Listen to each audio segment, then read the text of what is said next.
అధికార పక్షాలు ఉంటే లెక్క వేరు కదా అని ఏం చేశాడు, 18 మంది ఎమ్మెల్యేలు అమ్మేసుకున్నాడు.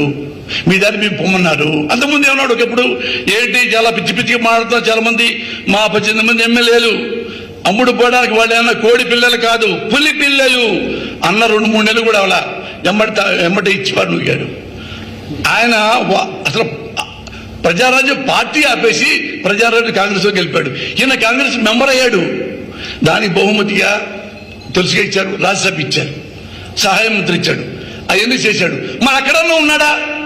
ఆ టైం అయిపోయింది, రాజ్యసభ మళ్ళీ ఇస్తారో లేదో, సహాయ మంత్రి మళ్ళీ ఇస్తారో లేదో, ఆ ఇచ్చేట్లేదే వద్దు, మళ్ళీ అక్కడి నుంచి కూడా చెప్పైపోయాడు. వద్దే నాకు రాజకీయం వద్దయా, సినిమాలు చేసుకుంటున్నాడు. గుడ్, వెరీ గుడ్, తప్పలేదు. తప్పు తెలుసుకున్నాడు. సినిమాల్లో బ్రహ్మాండం చేసుకోవచ్చు.